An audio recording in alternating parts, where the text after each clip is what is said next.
السلام علیکم ورحمۃ اللہ وبرکاتہ۔ الحمد للہ رب العالمین والصلاة والسلام علی سید المرسلین، اما بعد فاعوذ باللہ من الشیطان الرجیم، بسم اللہ الرحمن الرحیم۔ برادران عزیز و معزز خواتین، آج کی اس نشست میں سورۃ التوبہ کی آیت نمبر 66 سے آیت نمبر 70 تک تمام آیت کا ترجمہ و تفسیر پیش کرنے کی سعادت حاصل کی جائے گی۔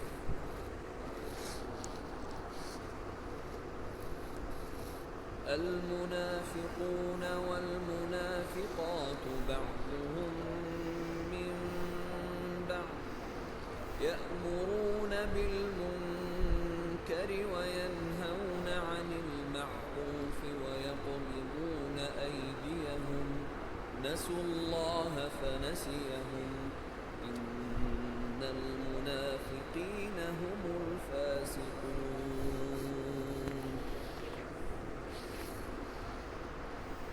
وعد الله المنافقين والمنافقات والكفار نار جهنم خالدين فيها هي حسبهم ولعنهم الله ولهم عذاب مقيم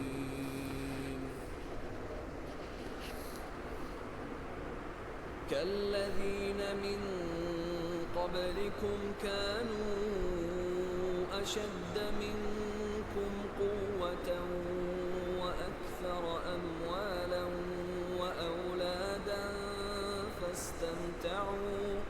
فاستمتعوا بخلاقهم فاستمتعتم بخلاقكم كما استمتع الذين من قبلكم بخلاقهم وخضتم كالذي خاضوا أولئك حبطت أعمالهم في الدنيا والآخرة وأولئك هم الخاسرون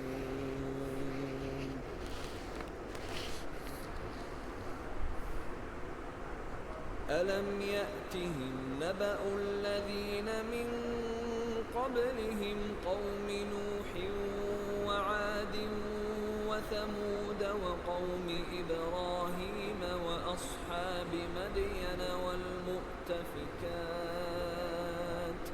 أتتهم رسلهم بالبينات فما كان الله ليظلمهم ولكن كانوا أنفسهم يظلمون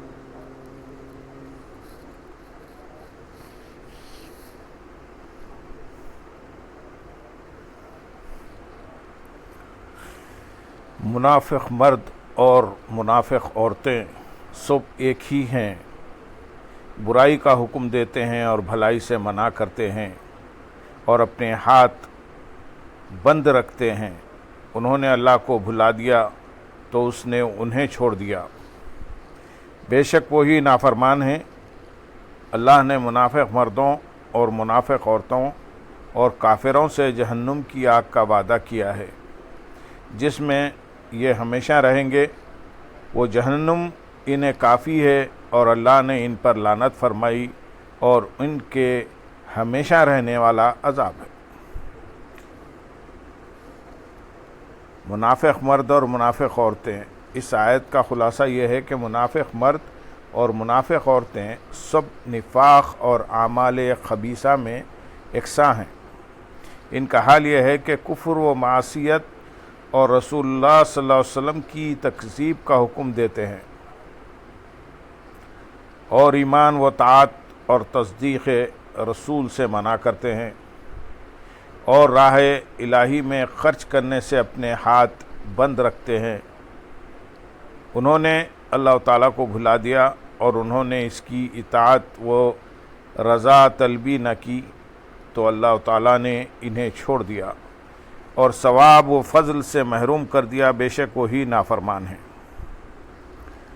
اس آیت سے معلوم ہوا کہ برائی کا حکم دینا اور بھلائی سے منع کرنا منافق کا کام ہے۔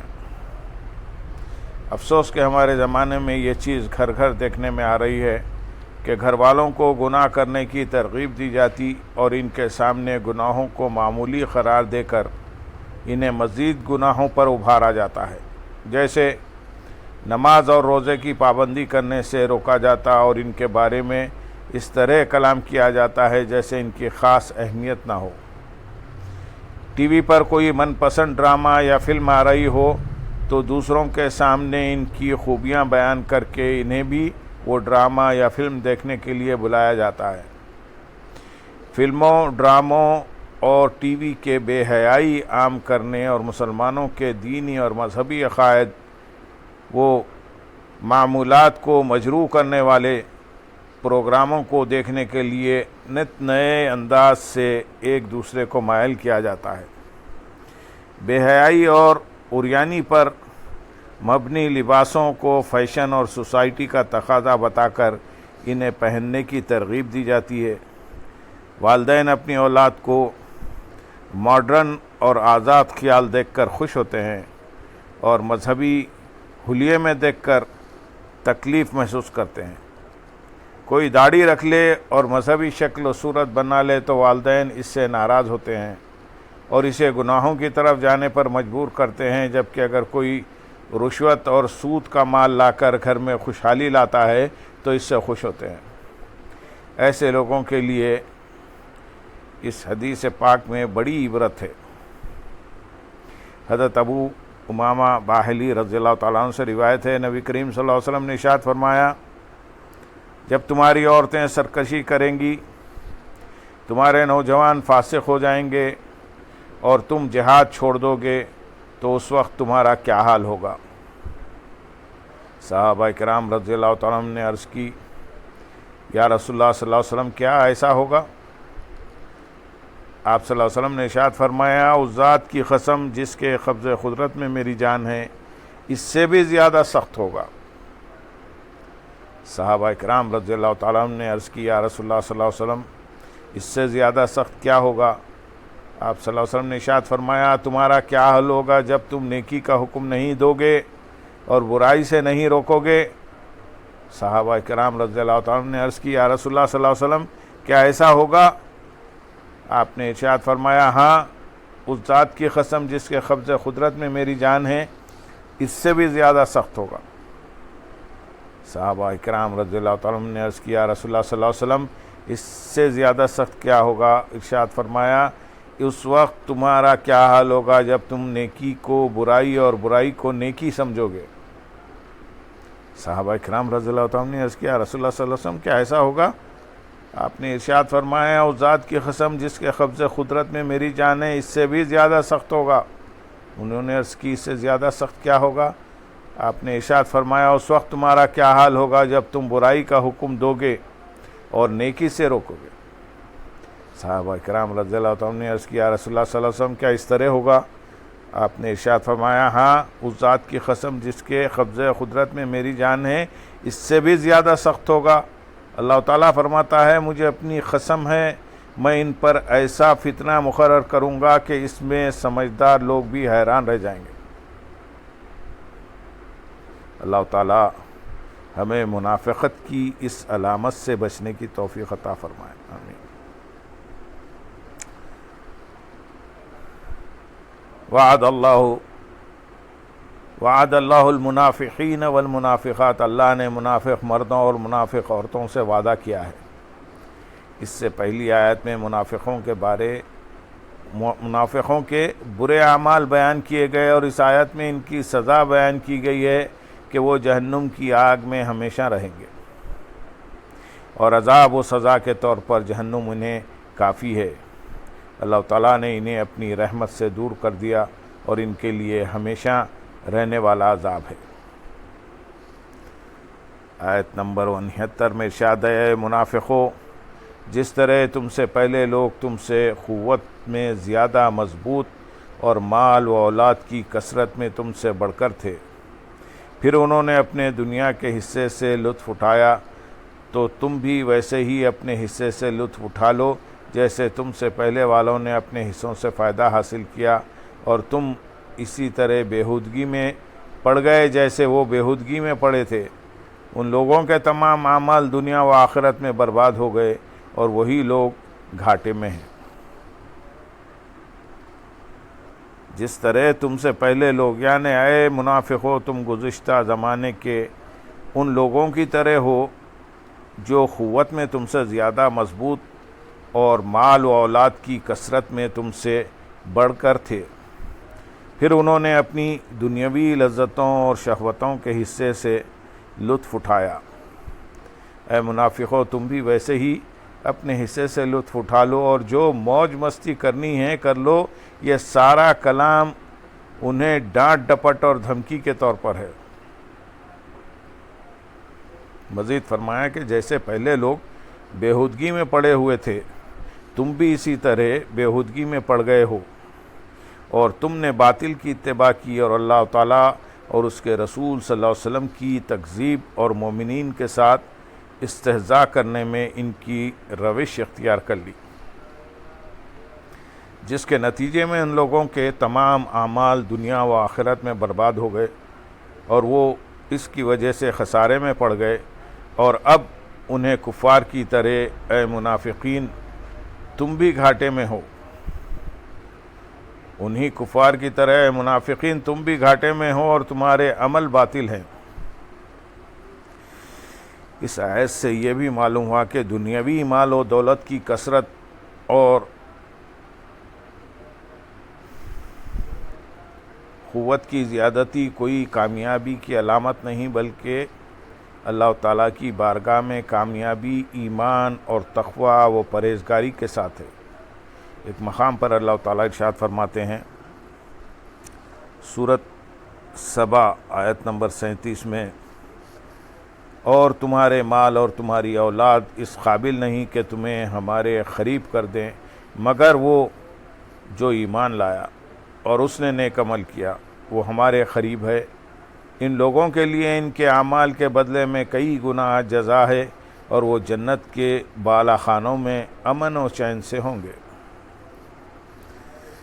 آیت نمبر 70 میں ارشاد ہے، کیا ان کے پاس ان سے پہلے لوگوں یعنی قوم نوح اور عاد اور سمود اور قوم ابراہیم اور مدین اور الٹ جانے والی بستیوں کے مکینوں کی خبر نہ آئی؟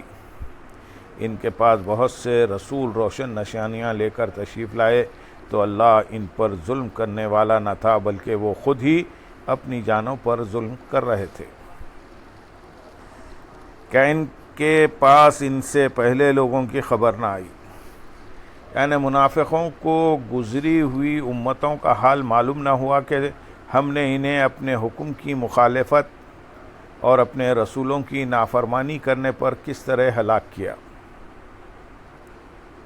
قوم نوح جو طوفان سے ہلاک کی گئی، اور قوم عاد جو ہوا سے ہلاک کیے گئے، اور قوم سمود جو زلزلے سے ہلاک کیے گئے، اور قوم ابراہیم جو سلب نعمت سے ہلاک کیے گئے، اور نمرود مچھر سے ہلاک کیا گیا، اور مدین والے یعنی حضرت شعیب علیہ السلام کی قوم جو بادل والے دن کے عذاب سے ہلاک کی گئی اور وہ بستیاں کے الٹ دی گئیں اور زیر و زبر کر ڈالی گئیں، وہ قوم لوط کی بستیاں تھیں۔